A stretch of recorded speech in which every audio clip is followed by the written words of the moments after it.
Imagine everything you've built, your empire, your family, your life shattered in a single moment by the people you trusted most.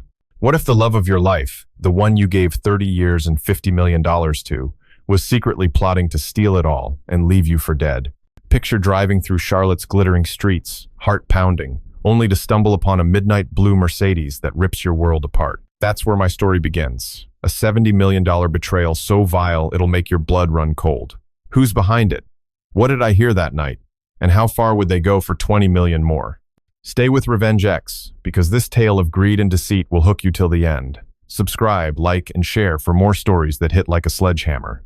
Welcome to RevengeX, where electrifying stories of betrayal and triumph set your soul ablaze. We're thrilled to have you join our community of viewers who celebrate unyielding resilience and fierce courage. Hit that subscribe button to never miss a heart-pounding tale, and it'd be incredible if you smashed the like button, shared this video, or dropped a comment with the time and city or country you're watching from. Your likes, shares, and heartfelt comments are the greatest spiritual gift, the fuel that keeps this channel burning bright. Now, buckle up for a story that'll hit you right in the feels. Let's dive in.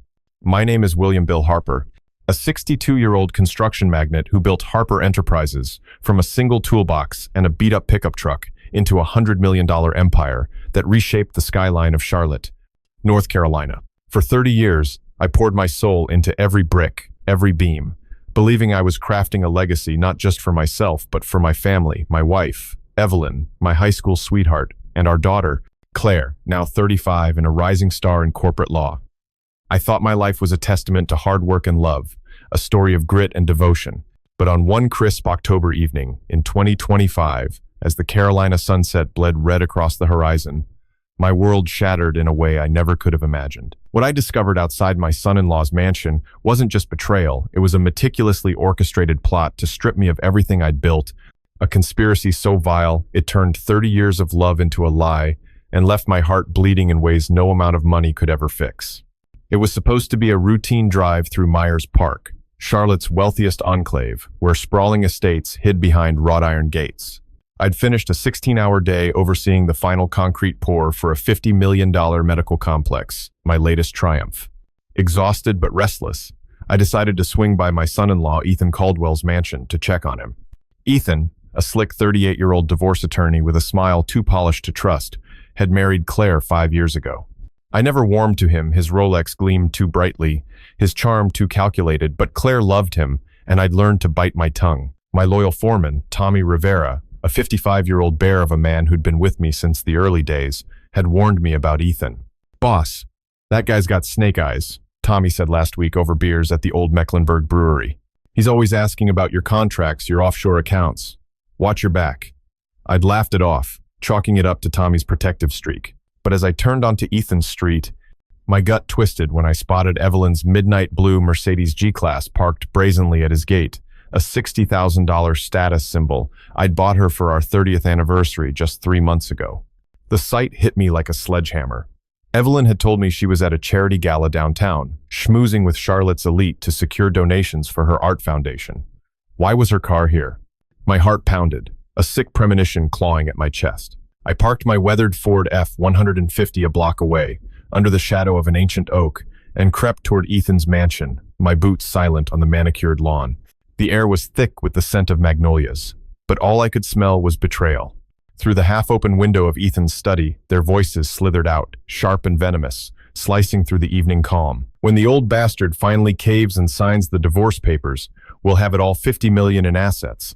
The beach house in Hilton Head, the penthouse in Miami," Evelyn's voice purred, cold as ice.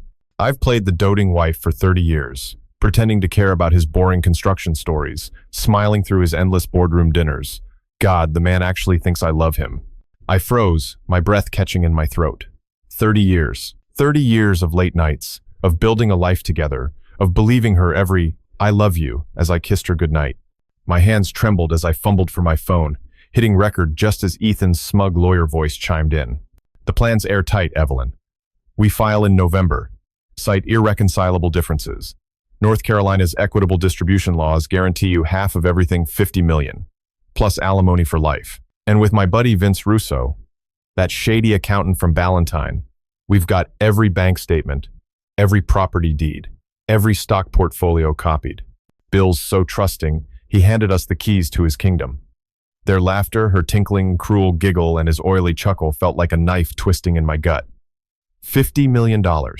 My life's work, my sweat, my sacrifices, reduced to their greedy blueprint. But the shocks kept coming, each one a fresh wound.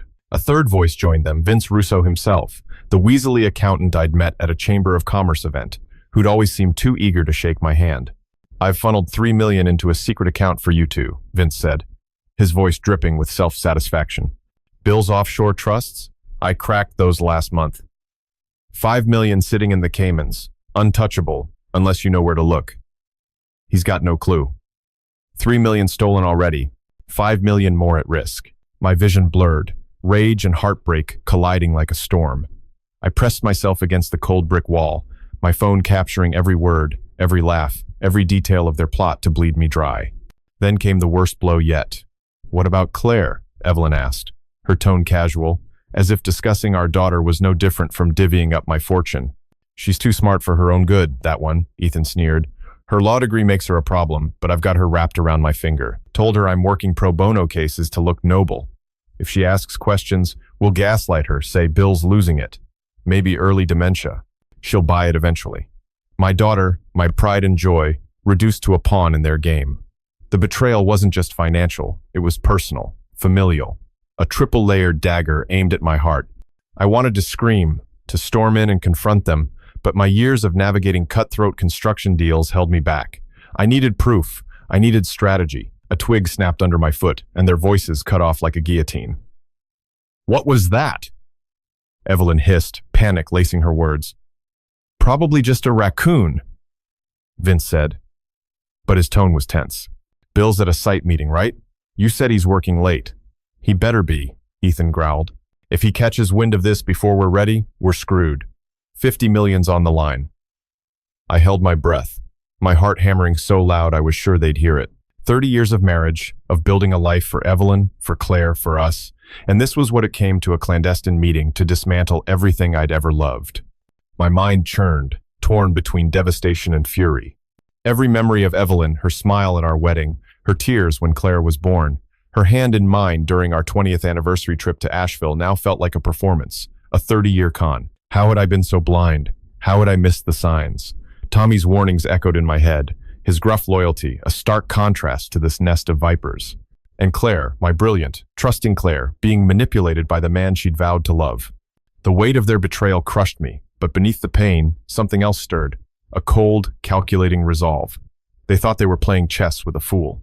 They were about to learn I'd been a grandmaster all along. I crept back to my truck, my phone heavy with 45 minutes of damning audio. As I slid into the driver's seat, the Charlotte skyline glittered in the distance, a reminder of the empire I'd built. Evelyn, Ethan, and Vince thought they could steal it all, $50 million, my daughter's trust, my very soul. But I wasn't just a rich man. I was a fighter, forged in the crucible of 30 years of hard-won success. They'd underestimated me, and that was their first mistake. The war was just beginning, and I'd make sure they felt every consequence of their betrayal. I sat in my truck, the engine still ticking from the drive, my phone burning in my hand with the weight of their recorded betrayal.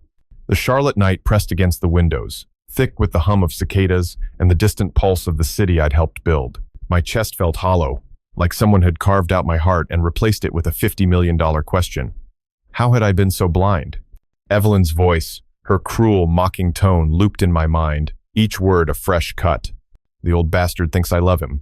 30 years of marriage, of shared dreams, of building Harper Enterprises into a $100 million juggernaut, and she'd been playing me for a fool. Ethan's oily laughter, Vince Russo's smug calculations, their plan to siphon off my fortune, it wasn't just theft. It was a violation, a triple-barreled assault on everything I'd believed in. My hands gripped the steering wheel, knuckles white, as I fought the urge to drive back to Ethan's mansion and smash through their lies with my fists. But I wasn't that man. Not yet. The recording was 45 minutes of pure venom, but it wasn't enough. I needed more proof that would bury them, not just wound them. I forced myself to breathe, to think like the strategist who'd outmaneuvered competitors to win contracts worth tens of millions.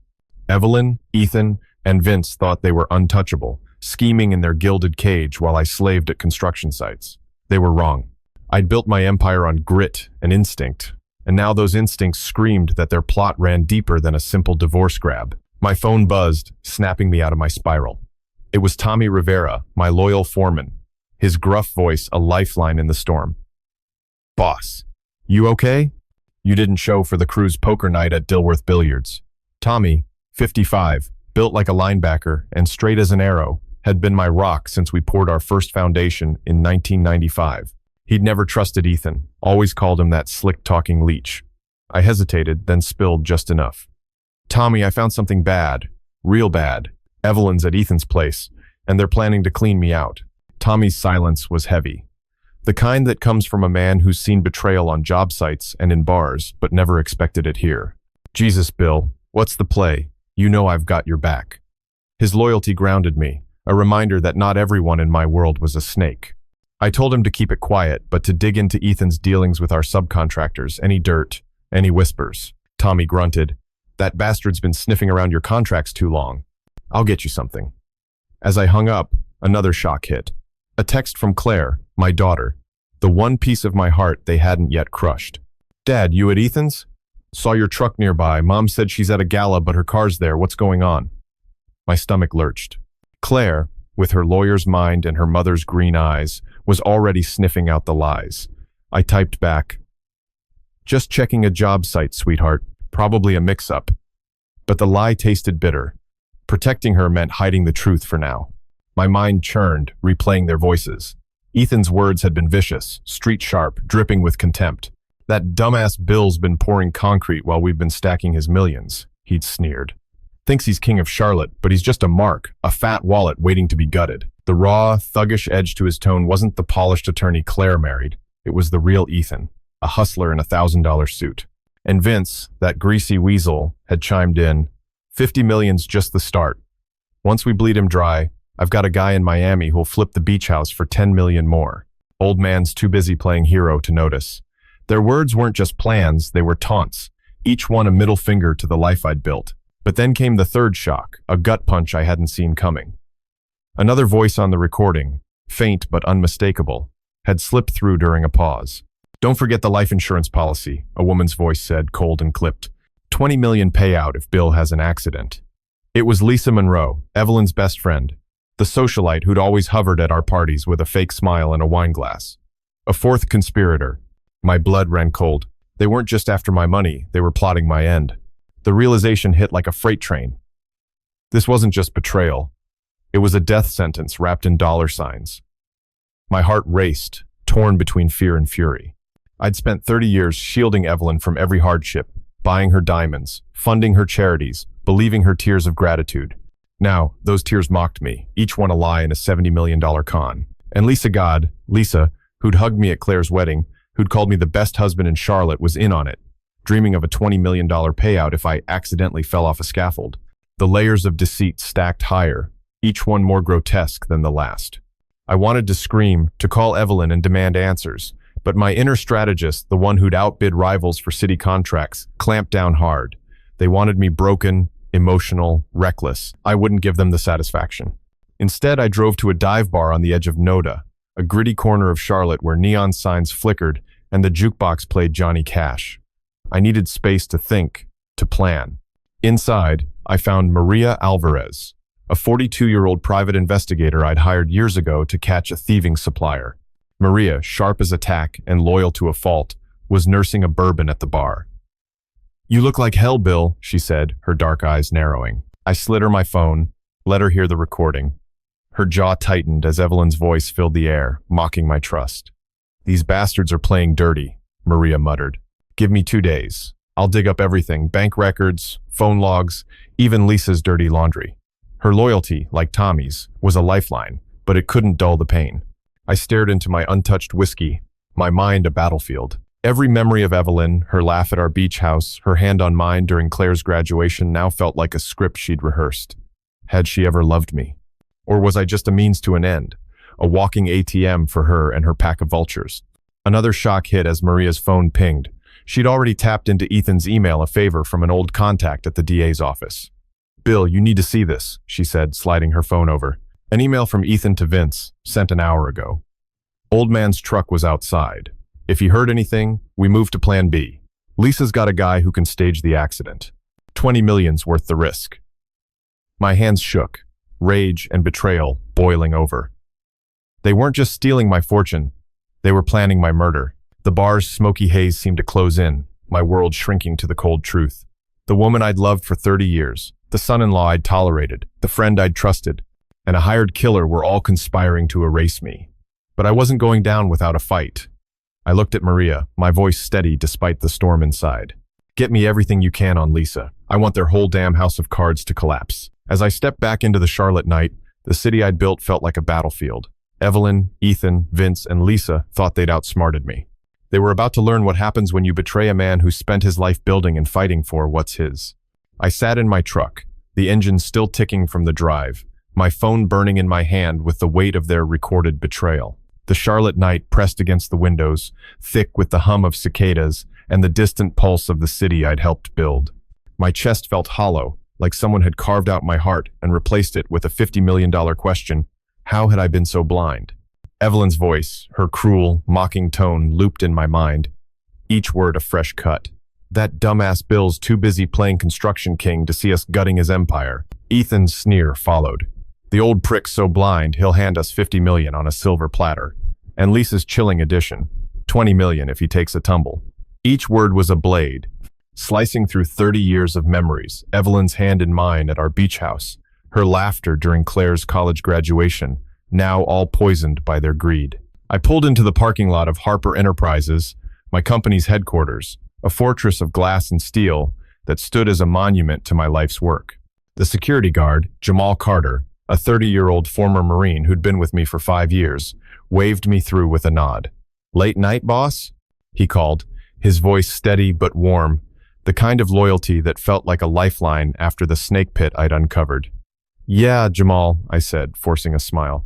"Just some paperwork." But as I stepped into my corner office, the walls lined with framed contracts and photos of ribbon cuttings, the truth clawed at me. Evelyn's voice echoed in my head, sharp and mocking. That dumbass Bill's too busy playing construction king to see us gutting his empire. Ethan's sneer followed. The old prick's so blind, he'll hand us 50 million on a silver platter. And Lisa's chilling addition, 20 million if he takes a tumble. Each word was a blade, slicing through 30 years of memories, Evelyn's hand in mine at our beach house, her laughter during Claire's college graduation, now all poisoned by their greed. I sank into my leather chair, the one Evelyn had always hated for its tacky bulk, and stared at the skyline I'd helped shape. My heart ached, not just for the money, 50 million, 70 million with the hidden accounts, but for the life I'd believed in. Had every kiss, every anniversary dinner, been a performance? My mind replayed a moment from last Christmas, Evelyn's eyes sparkling as she opened a sapphire necklace, her voice soft. "Bill, you always know how to make me feel loved." Loved. The word burned now, a lie worth millions. But another shock hit, harder than the last. My desk phone blinked with a voicemail, left an hour ago. It was Sarah Jenkins, my 60-year-old corporate attorney and confidant, her voice tight with urgency. "Bill, I found something in the company's financials. Call me immediately. It's about Evelyn and a board member, Greg Hammond. They've been moving money." Greg, a 55-year-old real estate tycoon and supposed friend, who'd golfed with me at Quail Hollow just last month, laughing over cigars like we were brothers. Another traitor. I called Sarah, my hands shaking. "What did you find?" I asked, dreading the answer. Sarah's voice was grim. "Greg's been siphoning funds 10 million over 2 years into a shell company tied to Evelyn and Ethan. They've been using your contracts as collateral, Bill. Greg's been feeding them insider info on your bids, undercutting you to line their pockets. 10 million stolen, not just from me, but from the workers who trusted me, like Tommy and Jamal. The betrayal was a 4-layered beast now. Evelyn, my wife. Ethan, my son-in-law. Lisa, my false friend. And Greg, my trusted ally. My vision blurred, rage and grief colliding. I'd built Harper Enterprises to provide for my family, to give Claire a future, only to learn they'd turned it into their personal piggy bank. Sarah's voice softened. "Bill, I'm with you. We'll protect what's yours. But you need to move fast. They're planning to liquidate your assets next month." Another jolt came as my phone buzzed with a text from Maria Alvarez, the private investigator. "Found Lisa's burner phone records. She's been texting a guy named Rico, a lowlife from East Charlotte. Talks about handling Bill for 20 million. I'm tailing her now. Rico, a hired thug, a fifth player in their game, waiting to stage my accident. My heart pounded, the walls of my office closing in. I pictured Rico, some street-hardened punk with a rap sheet, plotting my death while Evelyn sipped wine at her gala. Ethan's voice from the recording sneered again. That old fool's too busy hauling bricks to notice we're carving him up. Lisa's laugh followed. He's a walking ATM, nothing more. Their street-brawling contempt, raw and vicious, made my skin crawl. They saw me as a mark, a chump to be fleeced and discarded. My mind spiraled, torn between despair and defiance. Every contract I'd signed, every late night I'd spent poring over blueprints, had been for Evelyn, for Claire, for a legacy I thought we shared. Now, Greg's betrayal, 10 million stolen under my nose, felt like a personal failure. How had I missed it? I remembered his smug grin at the golf course, toasting, to family, a lie. My chest tightened, the weight of 30 years of trust crumbling. But then came another shock, a text from Claire. Dad, Ethan just asked me about your overseas accounts, said it's for a client, but he's acting weird. Call me. Claire's sharp instincts, honed by years in law, were picking up the stench of their plot. My daughter, caught in their web, was starting to see the truth. But telling her meant shattering her world, her mother, her husband, her family, all lies. The thought of her pain was a fresh wound, deeper than the money, deeper than the murder plot. I stood, pacing the office, my boots echoing on the hardwood floor. Jamal knocked, his face etched with concern. Boss, you good? You look like you're about to tear this place down.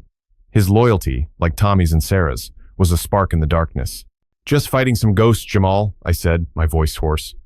He nodded, sensing the storm. Whoever's messing with you, they're gonna regret it. You're Bill Harper, you don't lose. His words fueled the fire inside me. Evelyn, Ethan, Lisa, Greg, and Rico thought they'd cornered a tired old man. They didn't know I'd spent decades outsmarting bigger sharks than them. I grabbed my phone, texting Maria, "Get me Rico's full rap sheet," and dig into Greg's shell company. Then I called Sarah, locked down every account Greg touched. We're going to war. As I hung up, the Charlotte skyline gleamed outside, a reminder of what I'd built and what I'd defend. They wanted 50 million and my life. I'd give them a fight they'd never forget. The Charlotte skyline faded into the dawn as I sat in my office, the weight of their betrayal. Evelyn, Ethan, Lisa, Greg, and now Rico pressing down like $100 million anvil. My phone, still clutching the 45-minute recording of their plot to steal 50 million and stage my accident for a $20 million insurance payout, was my only weapon in a war I hadn't chosen. Sarah's warning about Greg siphoning 10 million through a shell company and Maria's intel on Rico's hired killer texts had turned my grief into a white-hot resolve. But the pain lingered, a deep ache for the 30 years I'd poured into a marriage now revealed as a $70 million lie. Every memory, Evelyn's smile at our Hilton Head beach house, her tears of joy when Claire passed the bar, felt like a script she'd rehearsed to keep me blind. My heart screamed to confront her, to demand why she'd traded our life for greed. But the strategist in me, forged in decades of outsmarting construction rivals, knew better. They thought I was a mark, a dumbass old prick, as Ethan had sneered. I'd show them I was a predator. I leaned back in my chair, the leather creaking under my weight, and stared at a photo on my desk. Me, Evelyn, and Claire at a Panthers game, all grins and blue jerseys. The memory stung. Had she been plotting even then, laughing with me while scheming with Ethan? My phone buzzed, yanking me from the spiral. It was Tommy Rivera, my loyal foreman, his voice rough with urgency. "Bill, I got something. One of our subcontractors, Eddie Malone, says Ethan's been shaking him down for kickbacks, $20,000 to keep his contract." Eddie's pissed, ready to talk. Eddie, a 48-year-old electrician who'd wired half my projects, was as honest as they come. The news was a gut punch, another layer of betrayal. Ethan wasn't just stealing my fortune. He was extorting my crew, the men who'd built my empire with me. "Get Eddie to document everything," I told Tommy. "Every call, every threat." Tommy grunted. "That sleazy bastard's gonna choke on his own lies." "I'm on it, boss." But the shocks kept coming, each one a fresh wound. My office door swung open, and Claire burst in, her lawyer's composure cracked, green eyes blazing with suspicion. "Dad, what the hell's going on?" "Ethan just called, freaking out about frozen accounts. Said you're sabotaging him." And Mom's not answering her phone. Her voice trembled, caught between loyalty to her husband and the instincts that had made her a brilliant attorney. I wanted to shield her, to keep her from the truth about her mother and husband, but her question demanded honesty. "Claire, sit down," I said, my voice heavy. "There's something you need to know." Before I could play the recording, another shock hit my email, pinged with a forwarded message from Maria. It was a screenshot of a text chain between Lisa and a new player. Vanessa Klein, Evelyn's yoga instructor and supposed confidante, a 32-year-old social climber who'd always lingered too long at our parties. "Bill's getting sloppy," Vanessa had texted. "Saw him snooping at Ethan's. If he digs too deep, Rico's ready to make it quick. 20 million's worth a little blood." My stomach churned. Vanessa, another traitor, was in on the murder plot, her bubbly facade hiding a killer's heart. The room spun, my mind reeling from the fifth layer of betrayal. Vanessa's voice at our last barbecue, calling me the sweetest guy in Charlotte, now rang hollow, a $70 million mockery. Ethan's recorded sneer echoed, "That old fool's too busy playing hero to see us carving up his cash." Lisa's laugh followed. "He's a walking paycheck, nothing but a mark." Their street, sharp venom, raw and brutal, cut deeper than ever. And now Vanessa, plotting my death with the same casual cruelty. I fought the urge to smash the photo on my desk, to scream at the universe for turning my family into vultures. Instead, I handed Claire my phone, my hands trembling. "Listen to this," I said, pressing play. Evelyn's voice filled the room. "When that dumbass signs the papers, we'll have 50 million, the beach house, everything." Claire's face went pale, her lawyer's mask crumbling as she heard her mother and husband plan to gut me, heard Vanessa's casual mention of my murder. Claire's breath hitched, her hands clenching as Ethan's voice laid out their legal strategy. "We'll bleed the old prick dry, then let Rico handle the rest." When the recording ended, silence hung like a guillotine. "Dad," she whispered, tears welling, "how long have you known?" "Since last night," I said, my voice breaking. "I wanted to protect you, but they're dragging you into this." Her pain mirrored mine, a shared wound of betrayal. But then came another shock. My phone buzzed with a call from Jamal Carter, the security guard. "Boss, you need to get out here. Some guy's snooping around the site, asking about you. Looks like trouble tattoos, leather jacket, smells like East Charlotte. Rico." My heart raced. They weren't waiting for me to slip. They were hunting me now. I grabbed Claire's arm, pulling her toward the door. "Stay close," I said, my voice low. Outside, the construction site hummed with early morning activity, cranes swinging against the pink sky. Jamal met us, his marine instincts sharp. Guy took off when I spotted him, but he dropped this. He handed me a crumpled note. "Harper's done by Friday. 20 million wired on completion." My blood ran cold. Friday, 2 days away. The plot wasn't just financial. It was a ticking clock on my life. Claire's eyes widened, her voice shaking. "Dad, they're not just after your money, they want you dead." Her words broke something in me, the final shred of hope that this was just greed, not evil. I'd built my life for her, for Evelyn, only to learn they'd sold me out for millions in a body bag. My mind churned, torn between fear and fury. Every beam I'd laid, every deal I'd closed, had been for a family now revealed as a lie. Vanessa's betrayal, her fake smiles at our barbecues, felt like a personal failure.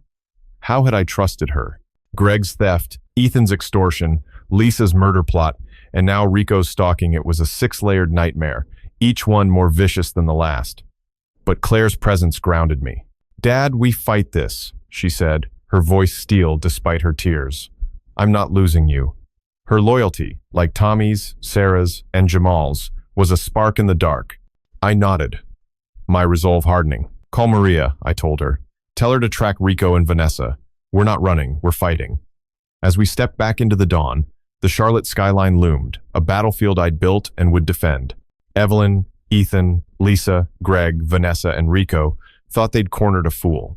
They'd learn I was a warrior, and their $70 million plot was about to crash. The dawn air was sharp, as Claire and I stepped out of Harper Enterprises. The Charlotte skyline, a stark reminder of the empire I'd built and the war I now faced. Rico's crumpled note. "Harper's done by Friday. 20 million wired on completion, burned in my pocket. A death sentence tied to a $70 million betrayal." Evelyn, Ethan, Lisa, Greg, and Vanessa had woven a 6-layered web of deceit, plotting to steal 50 million and end my life, while extorting my crew and manipulating my daughter. Claire's tear-streaked face, her lawyer's resolve cracking under the weight of her mother's and husband's treachery, mirrored my own pain. My heart screamed to shield her, to rewind time to when our family was whole.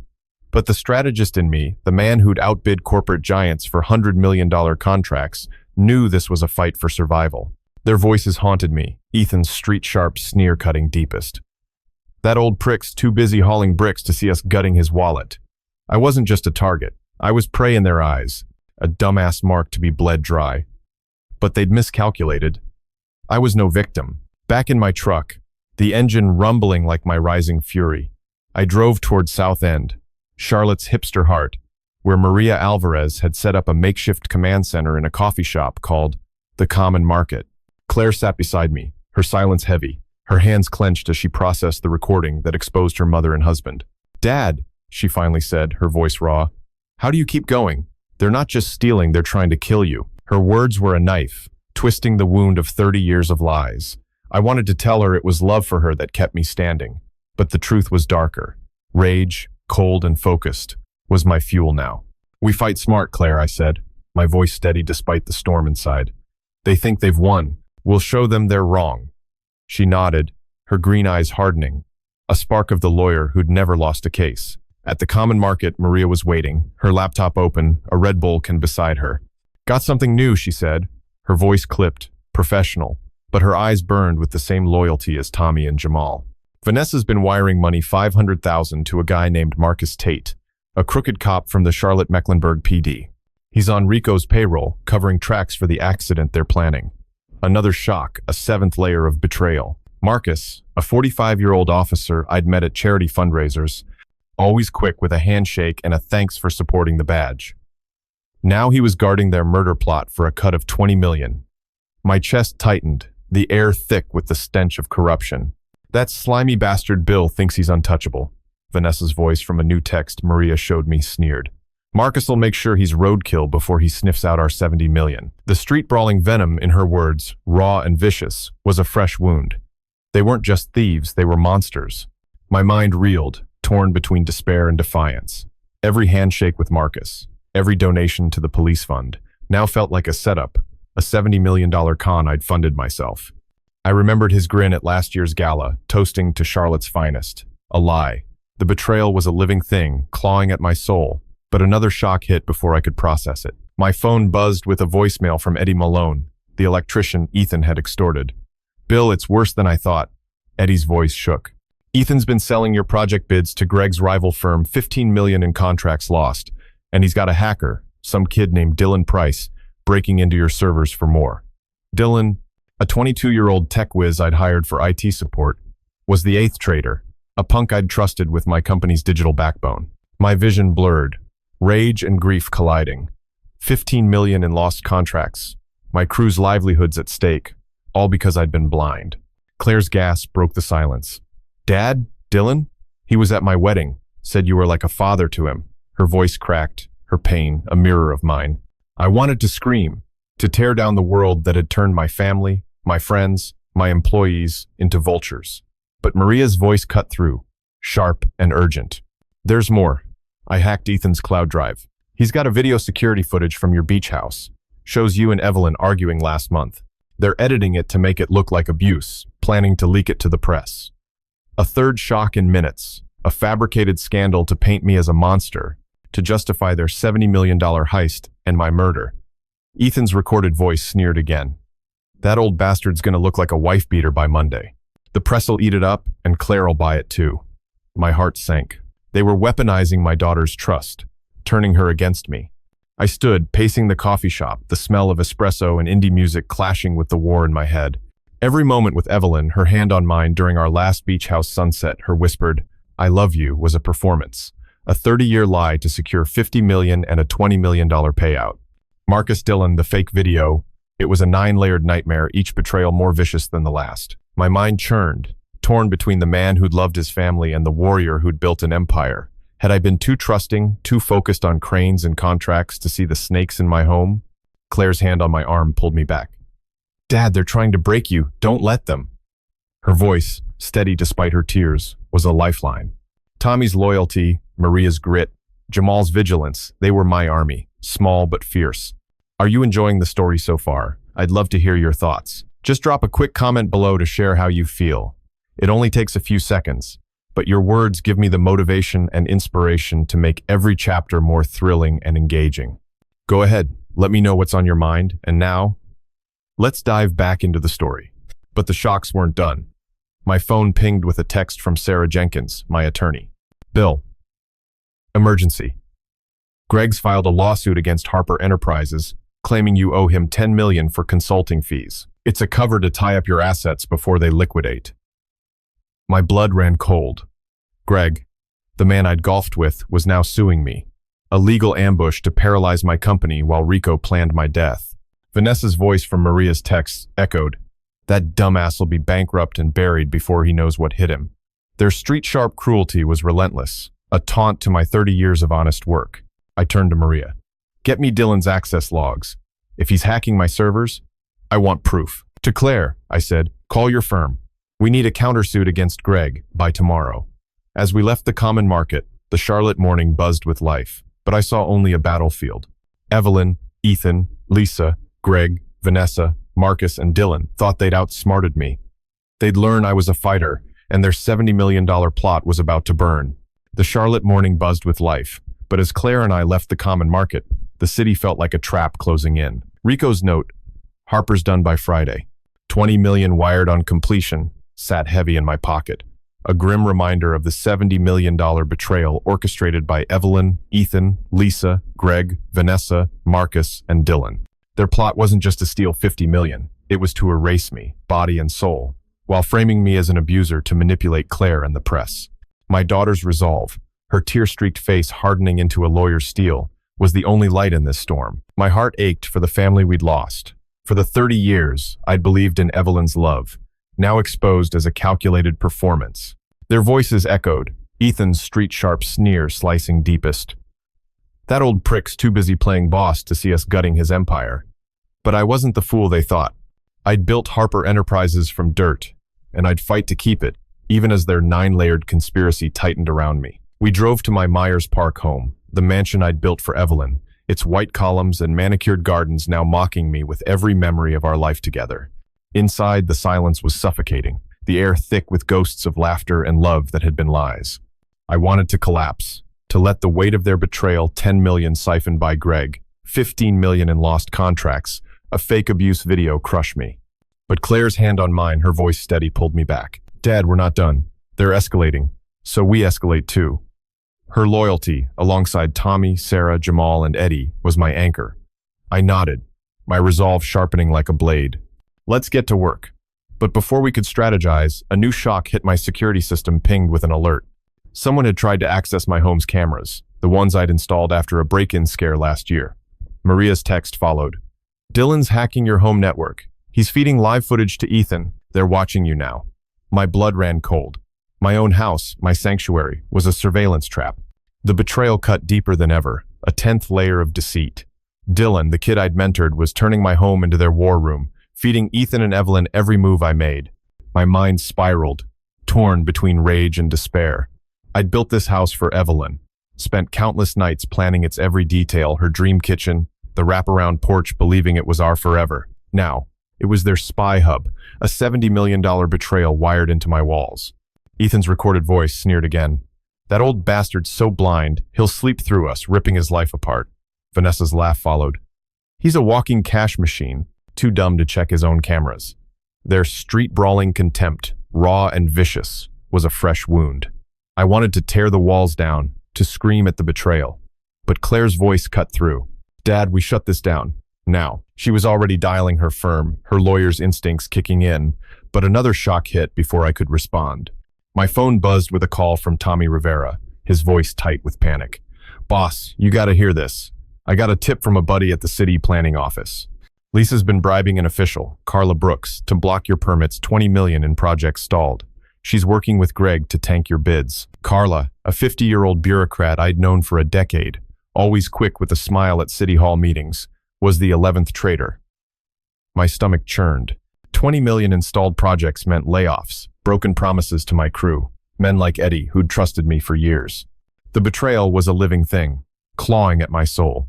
Each new layer, Lisa, Carla, the cameras, proof of how blind I'd been. I remembered Carla's handshake at last month's zoning meeting. Her, "You're the heart of Charlotte, Bill." A lie, paid for with my empire's blood. My chest tightened, the weight of 30 years of trust crumbling. But Claire's fierce gaze held me steady. We fight dirty too, Dad. They want a war, we give them one. Then came the third shock, a text from Sarah Jenkins, my attorney. Bill, emergency board meeting called for tomorrow. Greg's pushing to oust you as CEO, claims mismanagement. He's got two board members, Rachel Holt and Vince Russo, backing him. Rachel, a 42-year-old finance exec, and Vince, the accountant who'd cracked my offshore accounts, were now gunning for my company's soul. A 12th layer of betrayal. My vision blurred, rage and grief colliding. I'd mentored Rachel, celebrated her promotion with champagne, only to learn she was plotting to gut me for a slice of 70 million. Vince's voice from the recording sneered. That dumbass will be out on his ass before he knows we've sold his company. Their street-sharp cruelty was relentless, a taunt to my decades of honest work. I wanted to scream, to confront Evelyn and her pack of vultures, but the strategist in me clamped down. They wanted me emotional, broken. I wouldn't give them that. I turned to Claire, my voice low. We need to lock down the cameras and counter Greg's board move. She nodded, already typing a message to her firm's cybersecurity team. But my mind churned, torn between the man who'd loved his family and the warrior now fighting for his life. Every brick in this house, every contract I'd signed, had been for Evelyn, for Claire, for a legacy I thought we shared. Now Carla's bribes, Rachel's coup, Dylan's hacking, it was a 13-layered nightmare, each betrayal more vicious than the last. I pictured Evelyn at our last anniversary, her hand on mine, whispering, "You're my rock, Bill." Had it all been a performance, a 30-year con for 50 million, and my blood? The pain was a physical thing, a vice around my heart, but Claire's voice broke through. Dad, we're stronger than them. They're desperate, sloppy. We use that. Her loyalty, like Tommy's grit, Sarah's legal prowess, Jamal's vigilance, and Eddie's honesty, was my lifeline. Another shock hit as my phone pinged with an email from Maria. Found Carla's bank records, 500,000 in deposits from Lisa, funneled through Greg's shell company. And Rachel's been promised a $10 million payout if she swings the board vote. My blood boiled. They weren't just stealing, they were dismantling my life, piece by piece, while laughing in my face. Lisa's voice from a new text Maria forwarded sneered. That old fool's gonna be homeless and dead by next week. The raw, street-brawling venom was a taunt, a challenge. I stood, my boots echoing on the hardwood floor, and looked at Claire. Get your team on Carla's bribes. I'm calling Sarah to block the board meeting. As we moved, the Charlotte sun rose higher, casting shadows across the home I'd built. Evelyn, Ethan, Lisa, Greg, Vanessa, Marcus, Dylan, Carla, Rachel, and Vince thought they'd cornered a fool. They'd learn I was a fighter, and their $70 million plot was about to implode. The Charlotte sun climbed higher, casting long shadows across my Myers Park mansion, but the home I'd built for Evelyn now felt like a prison rigged with Dylan's hacked cameras and a $70 million betrayal. Claire's fierce resolve, her lawyer's eyes burning with the truth of her mother's and husband's plot, was my only tether to sanity. Rico's note promising my death by Friday for a $20 million payout sat like a death warrant in my pocket, while Greg's lawsuit, Carla's bribes, Rachel's boardroom coup, and Vanessa's murder plot formed a 13-layered conspiracy to steal 50 million and bury me. Their voices haunted me, Lisa's street-sharp sneer cutting deepest. That old fool's gonna be homeless and dead by next week. My heart ached for the 30 years I'd poured into Evelyn's love, now a calculated lie. But the warrior in me, the man who'd built Harper Enterprises into a $100 million empire, refused to break. They thought they'd cornered a dumbass Mark. They'd face a fighter forged in decades of grit. In my home office, surrounded by framed blueprints and photos of projects that had shaped Charlotte, I paced, my boots thumping on the oak floor. Claire sat at my desk, her phone buzzing with updates from her firm's cybersecurity team, working to sever Dylan's access to our cameras. They're locked out, she said, her voice tight but steady. But Ethan's already texting me, accusing you of paranoid sabotage. He's desperate. Her pain, a mirror of mine, fueled my resolve, but a new shock slammed into me. My phone pinged with a call from Jamal Carter, his marine-honed voice laced with urgency. Boss, we got trouble at the medical complex site. Someone sabotaged the cranes, cut the hydraulics. Eddie says it's deliberate. Could have killed 3 workers. Cops are here, and Marcus Tate's leading the investigation. My stomach dropped. Marcus, the crooked cop on Rico's payroll, was now at my site, covering a sabotage attempt that could have cost lives. A 14th layer of betrayal, endangering my crew for their $70 million scheme. The room spun, my mind reeling from the audacity. I'd poured my soul into that medical complex, a $50 million legacy for Charlotte, only to learn Marcus was twisting it into their war zone. My crew, men like Eddie, who'd trusted me for decades, were now targets. Ethan's recorded sneer echoed, "That old prick's too busy playing hero to see us torching his legacy." Vanessa's voice followed. "He's a walking corpse, too stupid to dodge a crane." Their street-brawling venom, raw and brutal, was a fresh wound, but the sabotage was a declaration of war. I wanted to storm the site, confront Marcus, but my inner strategist clamped down. They wanted me reckless, emotional. I'd be surgical instead. "Jamal, get Eddie to document the damage," I told him, "and watch Marcus. He's dirty." Jamal's voice hardened. "On it, boss. Nobody messes with our crew." But the shocks kept piling on. Maria Alvarez texted, her words a grenade. "Intercepted Ethan's call to a reporter at the Charlotte Observer. He's leaking the fake abuse video tonight, claiming you attacked Evelyn. They're pushing for a front-page story." My heart stopped. The video, edited from a harmless argument at our beach house, was their nuclear option, a lie to paint me as a monster and justify their $50 million heist. The betrayal was a living thing, clawing at my soul. I pictured the headline, "Bill Harper, Charlotte's construction king, exposed as abuser, splashing across every coffee shop and boardroom." My reputation, built over 30 years, was their next casualty. I remembered Evelyn's fake tears at our last charity gala, her hand on mine as she whispered, "You're my everything." A performance. A $70 million con to mask her plot with Ethan, Lisa, Greg, Vanessa, Marcus, Dylan, Carla, Rachel, and Vince. My chest tightened, torn between the man who'd loved her and the warrior now fighting for his name. Another shock hit before I could catch my breath. Sarah Jenkins called, her voice grim. "Bill, I found a paper trail. Vanessa's been funneling $2 million to a lawyer, Denise Carter, to file a class action suit against Harper Enterprises, claiming unsafe working conditions. It's a setup to tank your stock and force a fire sale of assets. Denise, a 40-year-old attorney I'd hired for minor contracts, was the 15th traitor, weaponizing my company's safety record for their $70 million grab. My vision blurred, rage and grief colliding. I'd spent decades ensuring my crew's safety, installing top-tier equipment, only to learn Denise was twisting it into a lie.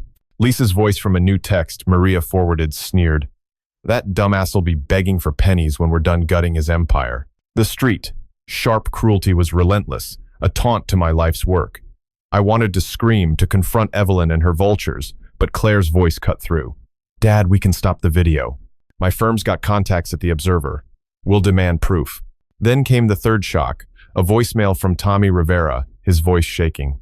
"Boss, I caught Rachel Holt meeting with a rival CEO, Jack Mercer, at a bar in Uptown. She's offering him your project pipeline, $30 million in contracts for a $5 million kickback. She's got board votes lined up to sell Harper Enterprises by Monday."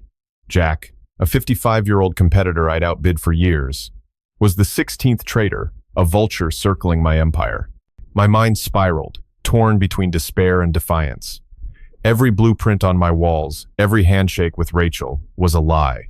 A 30-year betrayal for $50 million and my blood. I pictured her at our last board meeting, praising my visionary leadership. A performance, paid for with my legacy's blood. The pain was a vice around my heart, but Claire's fierce gaze held me steady. "Dad, we hit back harder. We exposed them all." I stood, my boots echoing in the silent house, and called Maria. "Get me Rachel's meeting details and Denise's financials. We're filing injunctions today." To Claire, I said, "Reach out to the Observer. Demand they verify the video's source." Her nod was steel, her loyalty a spark in the dark alongside Tommy, Sarah, Jamal, and Eddie. But my mind churned, haunted by Evelyn's fake love, Denise's lawsuit, Jack's greed. The 16-layered nightmare was suffocating, each betrayal more vicious than the last. I wanted to believe some part of Evelyn had loved me, but her voice from the recording mocked. "That old fool's too blind to see us carving him up." I was no fool. As the Charlotte sun blazed, casting light on the battlefield I'd built, I vowed to fight. Evelyn, Ethan, Lisa, Greg, Vanessa, Marcus, Dylan, Carla, Rachel, Vince, Denise, and Jack thought they'd won. Their $70 million plot was about to burn. The Charlotte sun blazed over my Myers Park mansion, but its light couldn't pierce the darkness of the 16-layered betrayal closing in on me. Evelyn, Ethan, Lisa, Greg, Vanessa, Marcus, Dylan, Carla, Rachel, Vince, Denise, and Jack were dismantling my life. 50 million in assets, 20 million in a murder payout, 30 million in stolen contracts, and my reputation as their next target. Rico's note, promising my death by Friday, was a ticking bomb, while Denise's class action lawsuit and Jack's bid to sell Harper Enterprises tightened the noose. Claire's fierce loyalty, her lawyer's resolve burning through her pain, was my only anchor in this $70 million nightmare. My heart ached for the 30 years I'd believed in Evelyn's love, now a calculated lie, her voice mocking me from the recording. That old fool's too blind to see us carving him up. But I wasn't blind anymore. I was a warrior, forged in decades of building a $100 million empire, and I'd fight to the last breath. In my home office, the air thick with the ghosts of a family lost, I stood over a war table of legal pads and laptops, Claire at my side, her phone buzzing with updates from her firm. Sarah Jenkins was filing injunctions to block Greg's boardroom coup, while Maria Alvarez hunted Denise's financials. But a new shock slammed into me, a call from Eddie Malone, his voice raw with fear. "Bill, someone torched my warehouse last night. 50,000 in equipment gone. Cops found a gas can with Marcus Tate's prints. He's covering it up, saying it's arson by disgruntled workers." My stomach churned. Marcus, the crooked cop, wasn't just protecting Rico's murder plot, he was torching my crew's livelihoods to frame me for their $70 million scheme. A 17th layer of betrayal, endangering Eddie, a man who'd wired my dreams into reality.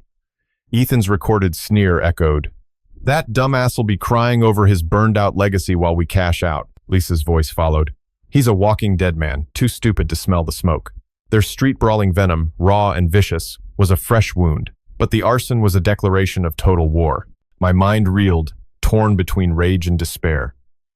I'd built Harper Enterprises to provide for my crew, men like Eddie who'd trusted me through every storm, only to learn Marcus was burning their lives to ashes. I pictured Eddie's warehouse, his pride, reduced to cinders for their greed. My chest tightened, the weight of 30 years of trust crumbling, but Claire's voice cut through. "Dad, this is terrorism. We hit back legally. Expose Marcus." Her loyalty, alongside Tommy, Sarah, Jamal, and Eddie, was my lifeline. But another shock hit before I could respond. My phone pinged with a text from Maria. Intercepted Vanessa's email to a PR firm. "They're planting fake whistleblower stories claiming you bribed city officials for contracts. They're paying a mole, Laura Gibbs, to testify." Laura, a 38-year-old city planner I'd mentored, was the 18th traitor, selling lies to smear my name for a slice of 70 million. My vision blurred, grief and fury colliding. I'd guided Laura's career, celebrated her daughter's graduation, only to learn she was framing me as a crook. The betrayal was a living thing, clawing at my soul. I remembered Laura's laugh at our last City Hall mixer, her, "Bill, you're Charlotte's backbone."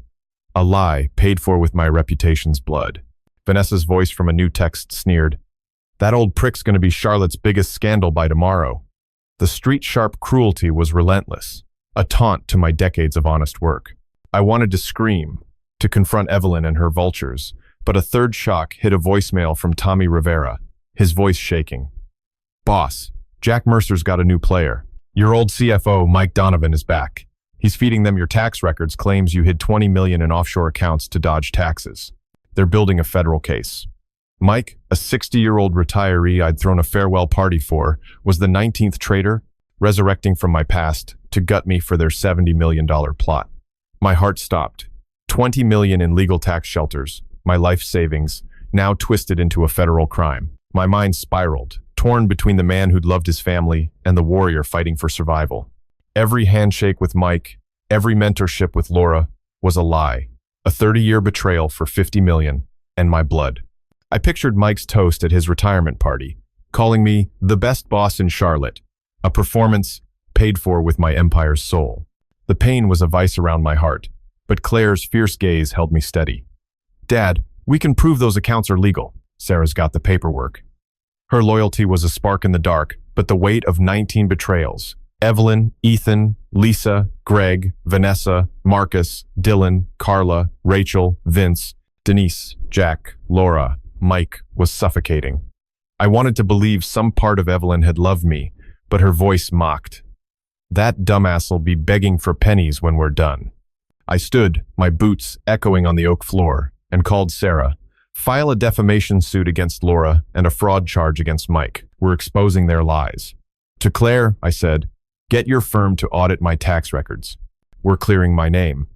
But another shock hit, a call from Jamal Carter, his voice urgent. Boss, Marcus just left the site with a guy matching Rico's description. They're headed to a warehouse in Noda. Maria's tailing them, but it looks bad. My blood ran cold. Rico and Marcus, plotting my death, were moving now. Their $20 million payout just days away. Claire's eyes widened, her voice shaking. Dad, they're not waiting for Friday. They're coming for you now. Her fear mirrored mine, a shared wound of betrayal, but her resolve fueled me. We end this, I said, my voice steel. I texted Maria. Get eyes on that warehouse. We're taking them down. As we moved, the Charlotte skyline loomed, a battlefield I'd built and would defend. Evelyn, Ethan, Lisa, Greg, Vanessa, Marcus, Dylan, Carla, Rachel, Vince, Denise, Jack, Laura, and Mike thought they'd cornered a fool. Their $70 million plot, now a 19-layered nightmare, was about to collapse under the weight of their greed. The Charlotte skyline burned under the midday sun, but its heat couldn't thaw the icy grip of betrayal suffocating my Myers Park home. 19 layers of deceit.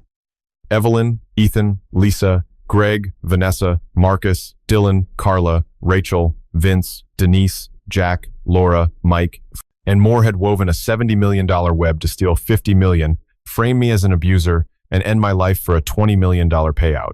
Rico and Marcus were moving, their Noda warehouse meeting a prelude to my Friday deadline, while Laura's fake whistleblower stories and Mike's tax fraud accusations tightened the noose. Claire's fierce loyalty, her lawyer's resolve blazing through her pain, was my only lifeline in this $100 million nightmare. My heart ached for the 30 years I'd believed in Evelyn's love, now a calculated lie, her voice mocking from the recording. That dumbass'll be begging for pennies when we're done. But I was no beggar. I was a warrior, forged in decades of building Harper Enterprises, and I'd burned their plot to ashes. In my home office, the air heavy with the ghosts of a shattered family, I stood over a war table littered with legal pads and evidence files. Claire was on her phone, coordinating with her firm to debunk Laura's lies, while Sarah Jenkins prepared to crush Mike's tax fraud claims. But a new shock slammed into me, a call from Maria Alvarez, her voice sharp with alarm. Bill, I'm at the Noda warehouse. Marcus and Rico are meeting a new player, Tony Salazar, a loan shark from Plaza Midwood. They're borrowing $10 million to bribe a judge for your tax case. Tony's got dirt on you, says you stiffed him on a deal years ago. My stomach dropped. Tony, a 50-year-old thug I'd crossed once over a shady land deal, was the 20th traitor, resurrecting old grudges to fuel their $70 million scheme. Ethan's recorded sneer echoed. That old prick's past is going to bury him alive. Vanessa's voice followed. He's a washed-up fool, too dumb to outrun his own ghosts. Their street-brawling venom, raw and vicious, was a fresh wound. But Tony's involvement was a death knell, tying my past to their present war. My mind reeled, torn between rage and despair. I'd built Harper Enterprises to leave a legacy for Claire, not to be haunted by old enemies like Tony. I remembered his smirk at a city council meeting, shaking my hand while eyeing my contracts. A lie, paid for with my empire's blood. The betrayal was a living thing, clawing at my soul, but another shock hit before I could process it. My phone pinged with a text from Jamal Carter, his marine-honed instincts on high alert. Boss, someone broke into your beach house.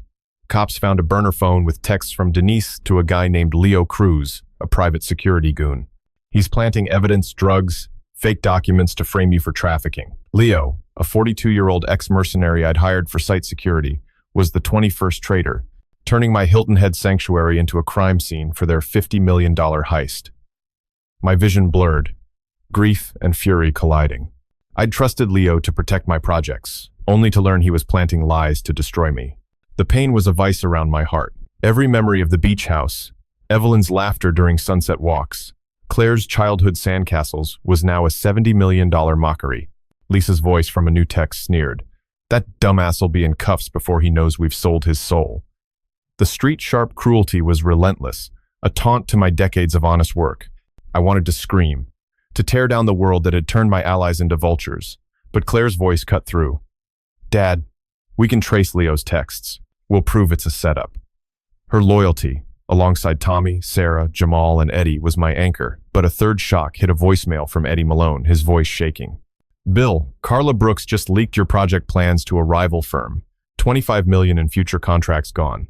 She's working with a lobbyist, Karen Walsh, to blacklist you from city projects. Karen, a 45-year-old political fixer I'd wined and dined at fundraisers, was the 22nd traitor, weaponizing my reputation for their $70 million plot. My mind spiraled, torn between the man who'd loved his family and the warrior fighting for survival. Every handshake with Karen, every blueprint shared with Carla, was a lie. A 30-year betrayal for 50 million in my blood. I pictured Karen's smile at last year's gala, toasting to Charlotte's future. A performance, paid for with my legacy's blood. The pain was suffocating, but Claire's fierce gaze held me steady. "Dad, we hit back harder. We exposed Karen's bribes." Her resolve fueled me, but the weight of 22 betrayals, Evelyn, Ethan, Lisa, Greg, Vanessa, Marcus, Dylan, Carla, Rachel, Vince, Denise, Jack, Laura, Mike, Tony, Leo, Karen, was a crushing wave. I wanted to believe some part of Evelyn had loved me, but her voice mocked. "That old fool's too blind to see us carving him up." And I stood, my boots echoing on the oak floor, and called Maria.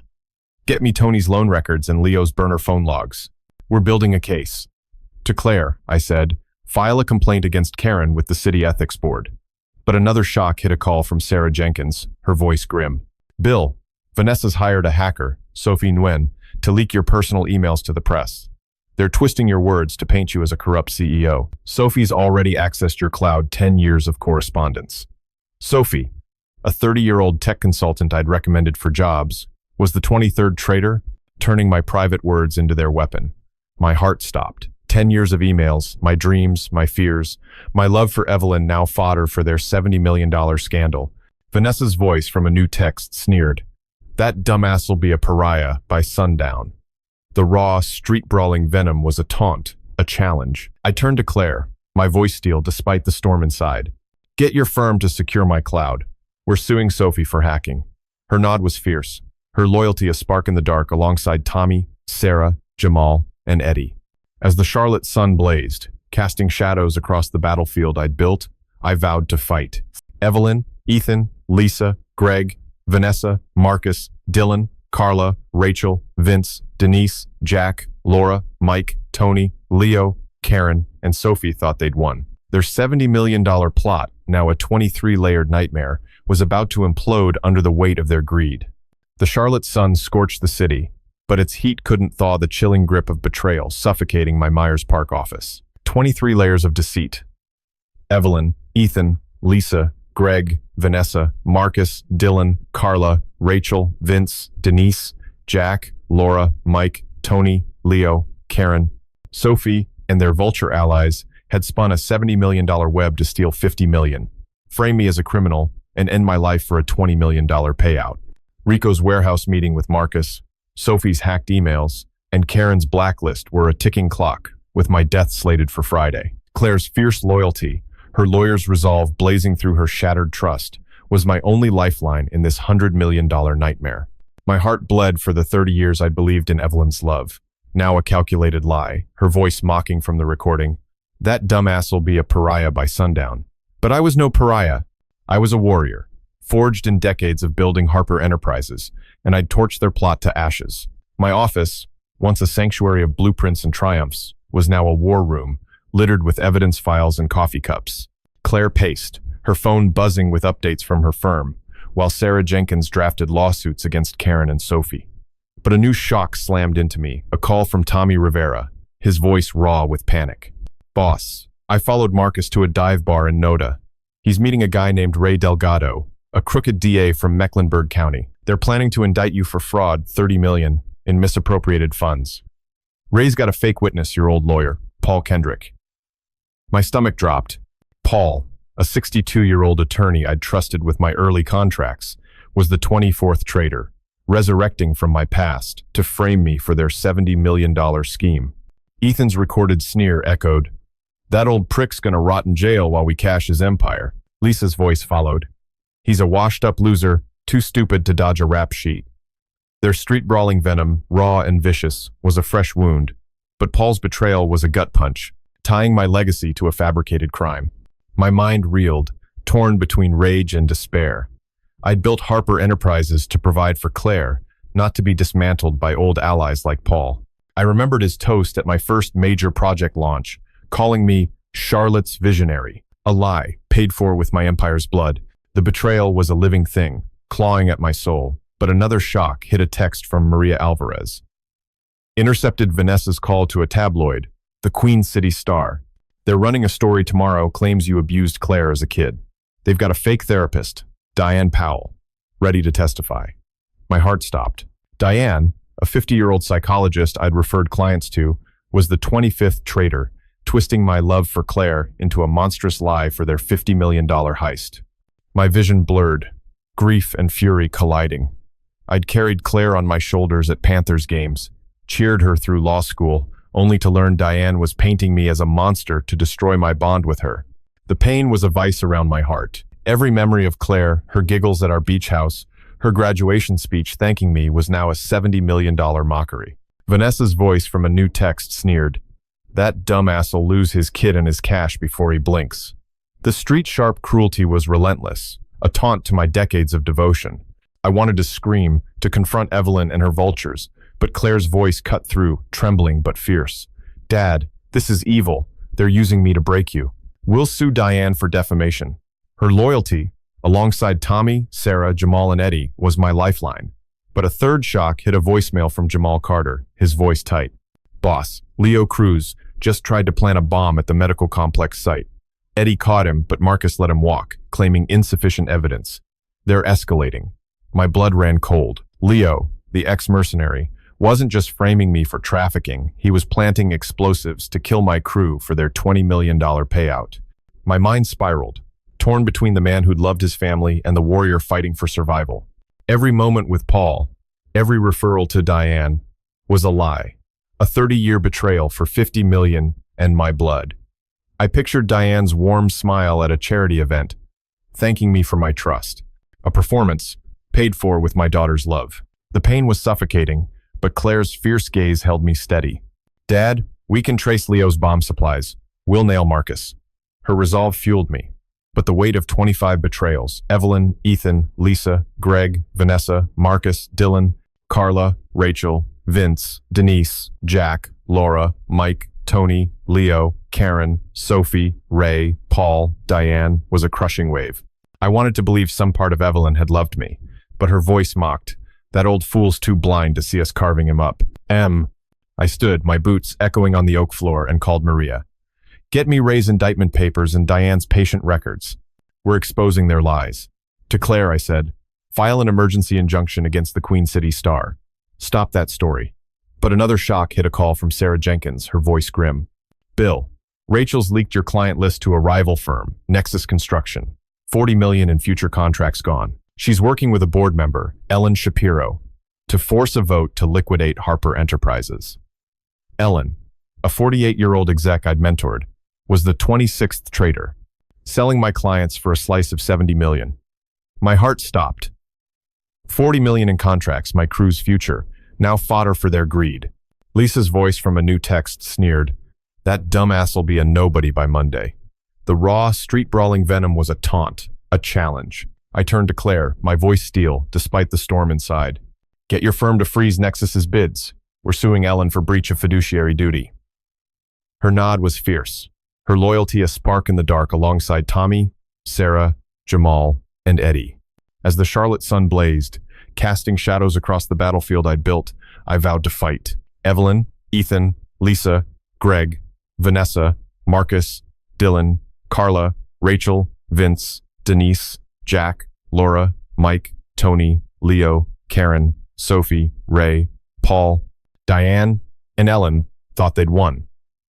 Their $70 million plot, now a 26-layered nightmare, was about to implode under the weight of their greed. The Charlotte sun scorched the city, but its heat couldn't thaw the chilling grip of betrayal, suffocating my Myers Park office. 23 layers of deceit.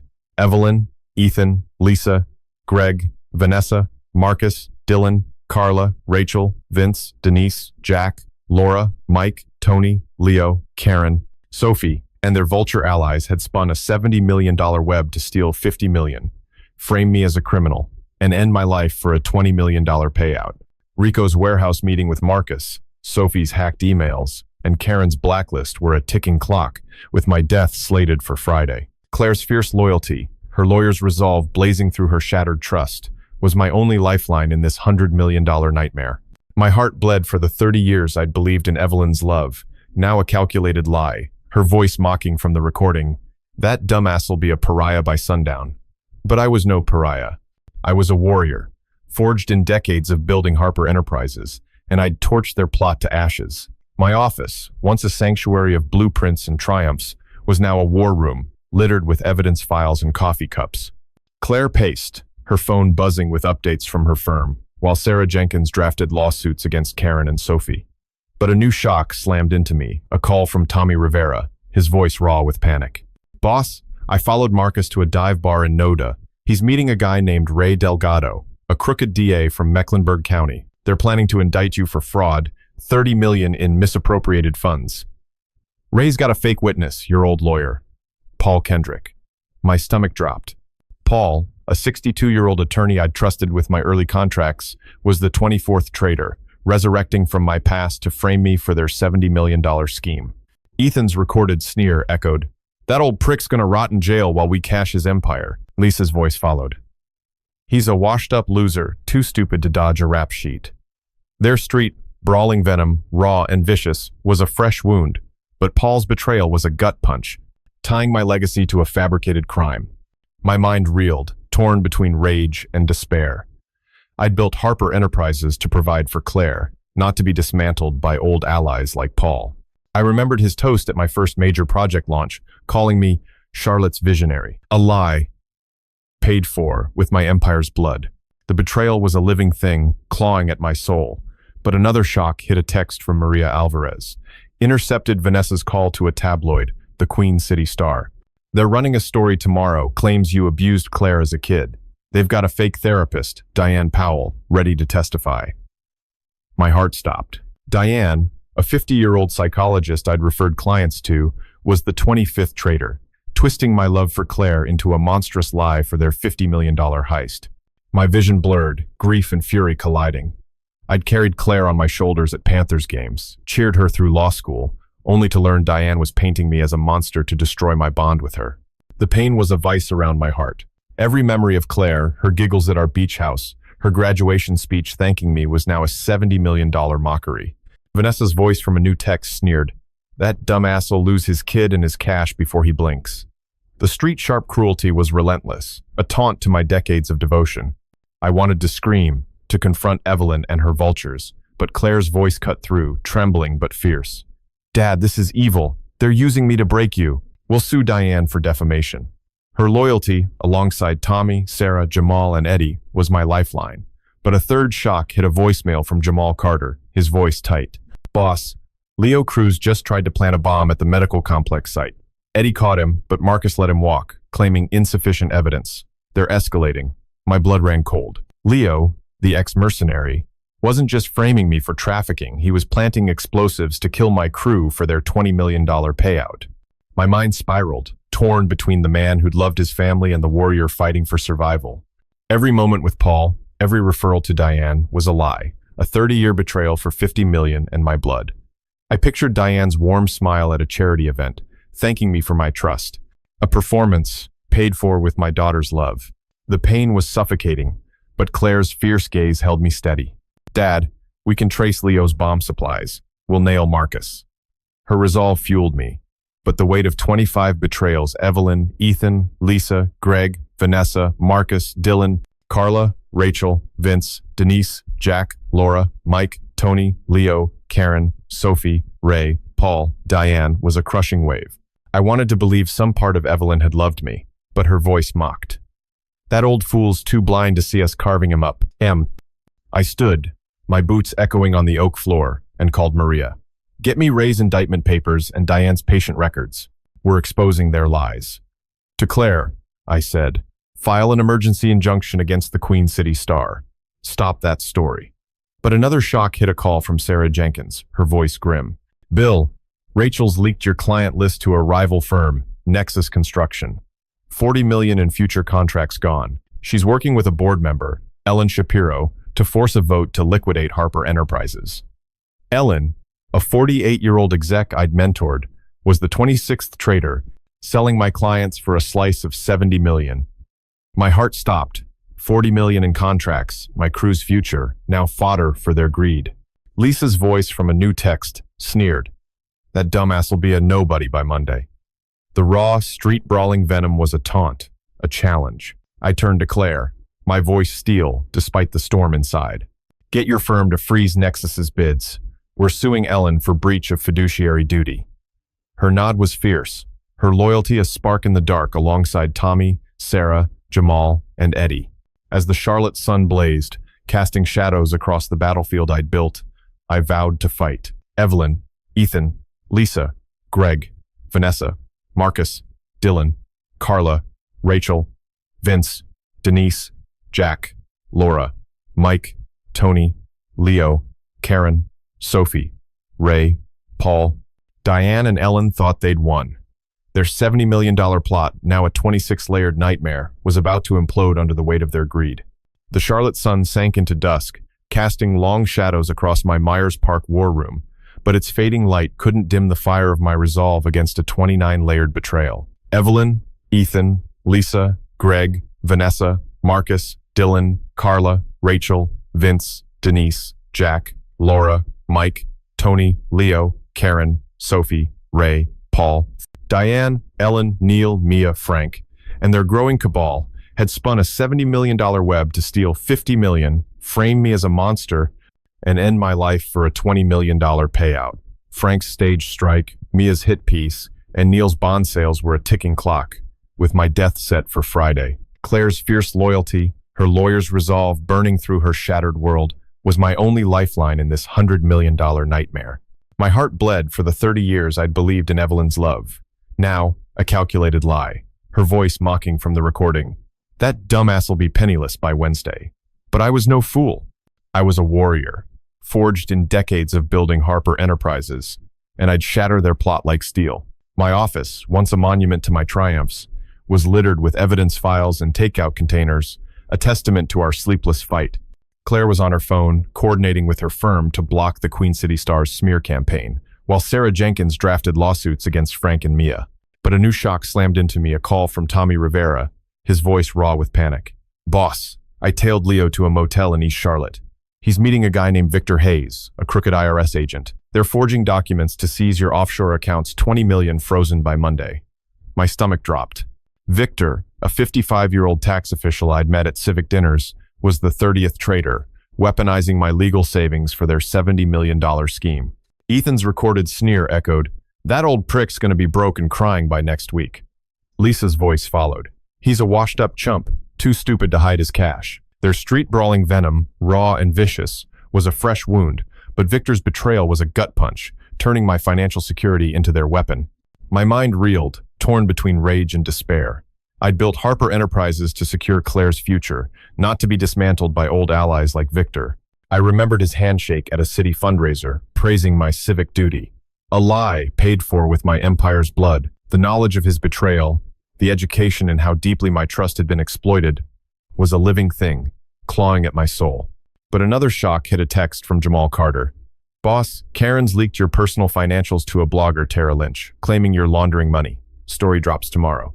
Tara, a 33-year-old activist I'd supported at community events, was the 31st trader, twisting my charity into a scandal for their $50 million heist. My vision blurred, grief and fury colliding. I'd funded Tara's causes, only to learn she was framing me as a criminal. Vanessa's voice from a new text sneered. That dumbass will be a fugitive by sunrise. The street-sharp cruelty was relentless, a taunt to my decades of honest work. The pain was a vice around my heart. Every memory, Evelyn's smile at our last gala, Tara's gratitude for my donations was a $70 million mockery. But a third shock hit a voicemail from Eddie Malone, his voice trembling. Bill, Frank's got a new player, a union rep named Gina Torres, spreading lies that you're dodging taxes to cheat workers. They're planning a protest at your headquarters, 30 million in contracts at risk. Gina, a 40-year-old labor advocate I'd negotiated with, was the 32nd traitor, turning my crew against me for their $20 million payout. My heart stopped. $30 million in contracts, my workers' trust, now fodder for their greed. Lisa's voice from a new text sneered. That old fool's gonna be picketed and penniless by Thursday. The raw, street-brawling venom was a taunt, a challenge. I wanted to scream, to confront Evelyn and her vultures, but Claire's voice cut through, trembling but fierce. Dad will expose Gina's lies. The knowledge we've gained, the education in their tactics, will bury them. I'm mute. My mind spiraled, torn between the man who'd loved his family and the warrior fighting for survival. Every handshake with Gina, every donation to Tara, was a lie. A 30-year betrayal for $50 million and my blood. The knowledge of their deceit, the education in their ruthless greed, was a bitter lesson. I pictured Gina's nod at our last union meeting, thanking me for fair wages. A performance paid for with my crew's trust. The pain was suffocating, but Claire's fierce gaze held me steady. Dad, we used their mistakes. The knowledge of their overreach is our weapon. Her loyalty, alongside Tommy, Sarah, Jamal, and Eddie, was my lifeline, but the weight of 32 betrayals was a crushing wave. I wanted to believe some part of Evelyn had loved me, but her voice mocked. That dumbass will be penniless by Wednesday. I stood, my boots echoing on the oak floor, and called Maria. Get me Victor's IRS filings and Tara's blog drafts. We're suing for libel. To Claire, I said, file an injunction against Gina's protest. But unlike the original tale, where justice came in a courtroom, I chose a different path. I gathered my allies, Claire, Tommy, Sarah, Jamal, Eddie, and we leaked the truth to the Charlotte Observer, exposing every traitor with evidence. The recording, Marcus's prints, Sophie's hacks, Victor's forgeries. The story broke like a storm, shattering their plot. Evelyn fled to Miami, her socialite mask torn. Ethan's law license was revoked, his reputation dust. The others, Lisa, Greg, Vanessa, Marcus, Dylan, Carla, Rachel, Vince, Denise, Jack, Laura, Mike, Tony, Leo, Karen, Sophie, Ray, Paul, Diane, Ellen, Neil, Mia, Frank, Victor, Tara, Gina faced arrests, lawsuits, and exile. Claire rebuilt her firm, focusing on ethics, while I rebuilt Harper Enterprises, stronger, with my crew's trust intact. The lesson was clear. Knowledge and truth outweigh greed. The education in betrayal taught me resilience, a lesson in guarding my heart, a lesson in valuing loyalty. This education in life's harsh truths, this lesson in survival, is for you, our viewers. What did this story stir in your heart? How does it echo the betrayals or triumphs in your life? Share your thoughts below and let us feel your truth. Subscribe to RevengeX on YouTube, like, and share for more gripping tales daily. Your health, your health, your health. We wish you strength, joy, and peace every day. Goodbye, and see you in the next video. Goodbye, and see you in the next video. Goodbye, and see you in the next video.